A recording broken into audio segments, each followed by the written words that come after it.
I'm PC with For the One Ministries, and here at For the One Ministries, we believe God is greater than addiction. And we will be tackling the addiction of lust and porn that suffers a lot of men's lives. And we believe that God truly is greater than that addiction, and there is life on the other side of that mountain, and you can restore what sin has robbed from you. The 7 summits are a great tool to help you restore and get closer to God. So why is it that so many people genuinely want to change? They want to remove their porn and lust addiction. They pray about it. They think about it. They even felt convicted about it after doing it. But somehow they keep continuing to end up in the exact same place. The same struggle, the same habits, the exact same patterns. And it's frustrating because it's not like you don't care. You do care. If you didn't, you wouldn't be watching this. And you care enough to try again. But still, nothing seems to stick. And after a while, you start asking deeper questions. What's wrong with me? Why can't I break this habit? Why does this keep coming back? Let me tell you something right up front. It's not because you're weak. It's not because you don't love God. And it's not because change isn't possible. It's because you've never been given a clear path to take.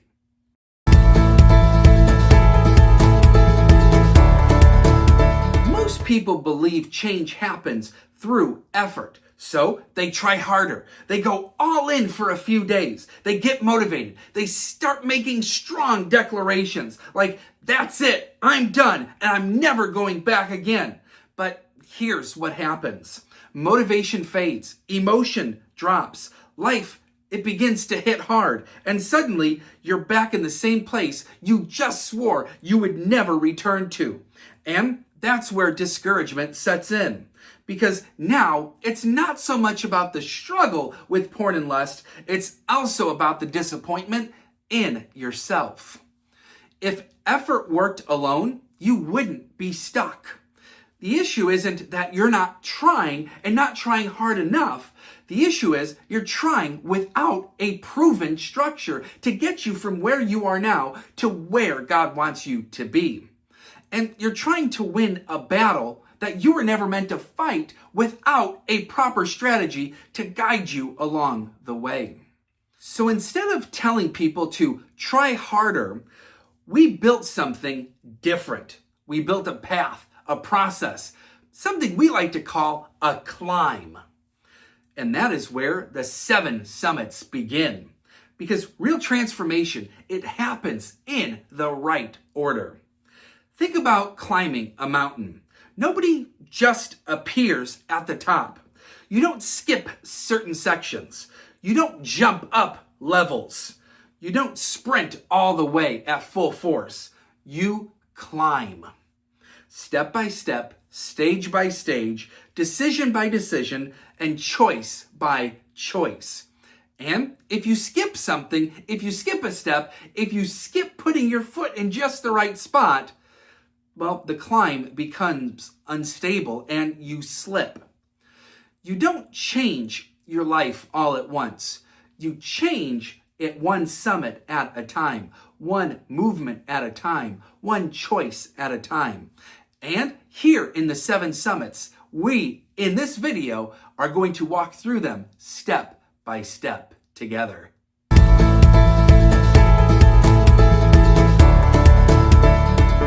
Summit 1 at the base is where we get honest. This is where everything begins, and I mean everything. Not discipline, not habits, not accountability, but honesty. We'll tackle disciplines, habits, and accountability in future summits, but right now it's just about being honest. Because most people are not stuck because they can't change. They're stuck because they haven't fully faced exactly where they're at in the process. We do this in subtle ways. We minimize things. We justify things. And we rename things so we don't feel as guilty or shameful. And instead of saying, this isn't a problem, we say, it's not that bad. everyone struggles with this, or I've got this under control. But deep down, you know. You can't heal what you won't reveal. And God can't heal it if you won't give it to him. And this is why beating yourself up isn't going to work. It's not about beating yourself up. This isn't about shame or guilt or telling you how bad you're doing at things. It's about giving you clarity. Because clarity begins right at the starting point. If you don't know where you are, how will you ever move forward? So the first question is simple, but extremely powerful. Where am I right now? Not the version you show people, and not the version you want to be, but the real version. That is where climbing begins. Summit number 2 is all about mapping the course. Once you're honest, you don't just start climbing immediately. That's what experienced climbers do. Experienced climbers pause. They study. They map because they know something most people don't. The mountain isn't random. They know the dangers. They know that there are predictable weak spots and that there are sections where people always struggle. So before they move, they ask, where are the dangerous areas at? Where do people usually slip? What conditions make things harder? And that's exactly what this stage is for your life. Because here's the reality. You don't fall randomly. You fall predictably. There are patterns behind every single struggle. Certain times a day, certain emotional states, certain environments, and certain levels of stress or boredom. When you don't understand these patterns or these triggers, you walk into the same situations over and over and over again. And it feels like failure, but it's actually a lack of awareness. And if you don't study these patterns, you are destined to repeat them over and over again. But when you map it out, something begins to change. You start to see temptation coming. You start recognizing the setup of temptation before the fall can truly happen. And you start noticing the early signals when your emotional elevation arises. But because you've now studied your triggers, because you now know what they are, you're no longer surprised by them. You are prepared. Summit 3 is all about clearing the access. Now, you've seen the mountain clearly, and you've mapped where the dangerous areas are, and now you need to come to this hard realization, but very necessary. Some paths you shouldn't be near at all. But most people, they don't do that. They walk right to the edge and tell themselves, be strong. And they stay close to what triggers them. They stay close to the habit that causes them to fail. And they stay close to the environment that always traps them. And then they're shocked when they have fallen into temptation and have sinned. They looked at porn. They lusted after something. And it's not a strength issue when that happens and when you fall. It's a positioning issue. Because you can't defeat what you won't stop feeding. If something is always accessible, then it will always be a battle. Climbers understand that instinctively. They avoid unstable ground. They stay away from loose rocks. And they don't test dangerous edges. They understand that one wrong step is the difference between life and death. And choices that we make is the same. When we choose to make choices, it's one step away from spiritual life and spiritual death. And climbers, they do this not because they're weak, but because they're very, very wise. And we too need to be wise on the foundation where we are putting our footing. So now the question becomes, what needs to be removed? Not managed, not minimized, not, I'll try better next time, but it needs to be removed. because distance creates strength and access creates struggle. Boundaries are extremely important. Notice that when Adam and Eve sinned, God had to remove them from the garden, remove them from the serpent. It followed, but they remembered God removed them. Summit number 4 is all about building your route. Now, this is where the climb becomes personal, because avoiding danger isn't already enough. But now you need to find your path forward. And every serious climber has a route they prefer to take. They didn't figure it out mid-climb, and they didn't wait until they were in trouble. They decided ahead of time, and that is where most people lose. They don't prepare ahead of time. They wait until the moment hits, and then try to figure out what to do in that moment. But in that moment, your emotions, they're high. Your thinking is cloudy. And that is no time to make a choice to fight temptation.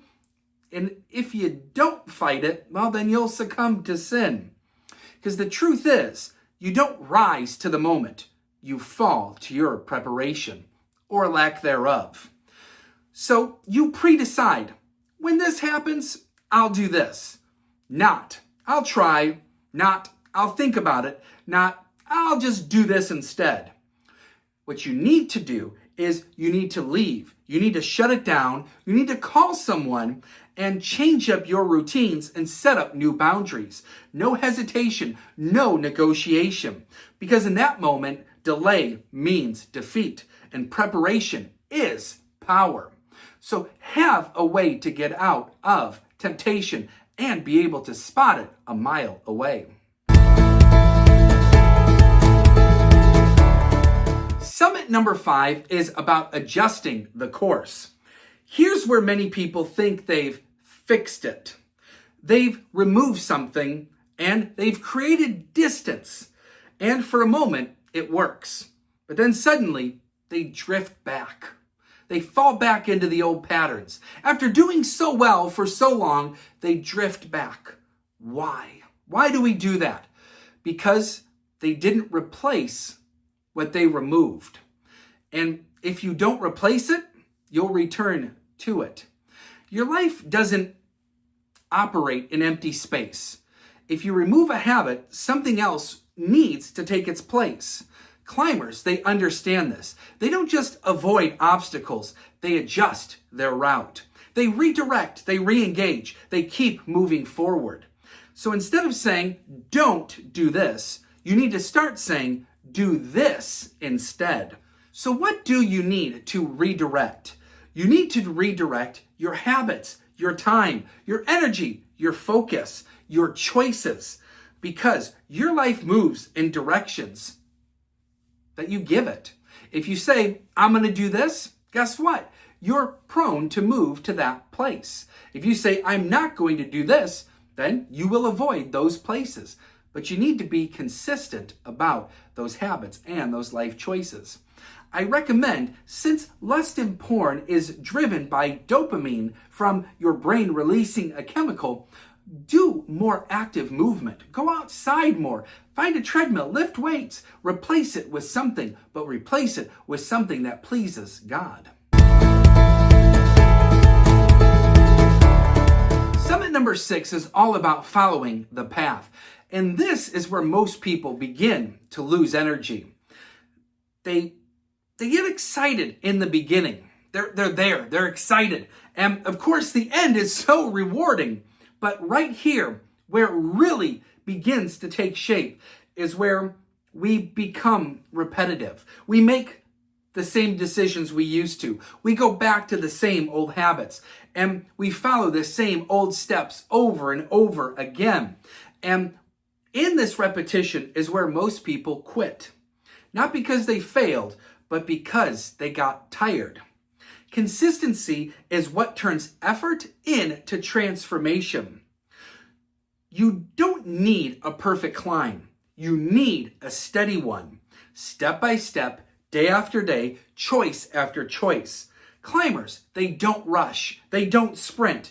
They don't do the same thing. They keep moving though. And over time, what felt small becomes extremely significant. And that's how change actually happens. We have hit the peak. We're now at the summit view. We have the greatest vantage point we've ever had in our lives. And we are excited to be here at the summit view, summit number 7. And you know what? You know how you got there? You know how you got to the summit? It's because something shifted. Because you see, now you're not just trying to stop something, you're living for something. And that perspective changes everything. Because when you don't have direction, you drift. You go back, you repeat, you wander. Where you don't have direction is where you will drift. But from the summit, everything becomes extremely crystal clear. You can see where you've been, you can see where you are, and you can see where you are going. And suddenly, discipline makes sense. Sacrifice has meaning, and consistency is what drives your purpose. Because now, with all of those things, you have direction. You know where to go. You know you can do it. And you're not just reacting anymore when temptation surprises you. You're not just wandering, hoping you'll find something that'll work. You're moving forward, not just from sin. You're moving closer to God. And that is what God, being greater than addiction, is all about. That is what these summits are all about, is putting in the work to get you where you want to be. So let me leave you with this. You don't need to fix anything today. You don't need to climb all 7 summits in one step, but you do need to start. You need to start with honesty. Start with that one small step. And start with that one small decision that says, I need to take that step. I need to be honest. I need to put away these things that keep me away from God. I need to say God truly is greater than my addiction. Because you see, your life doesn't change when you try harder. Your life changes when you follow the right path. And now that you've gone through these 7 summits, you now know the right paths to take. And if you want to know even more about these 7 summits, there is a link right underneath this video on the For the One Ministries website that says, follow the 7 summits. And it'll take you piece by piece, each one having 5 action steps that you have to follow in order. And of course, there is momentum courses that you can work on while moving through these summits, and of course, one-on-one coaching.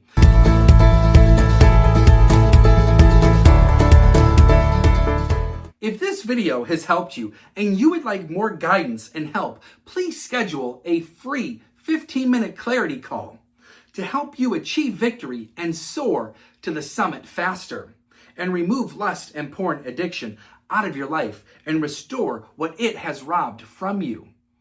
And if you know someone else who is stuck in this sin cycle, please send this video to them, because nobody gets free by accident. We all need to work together and climb the mountain together as well. I look forward to hearing from you very, very soon. Take care. God bless. And I'm praying for you always.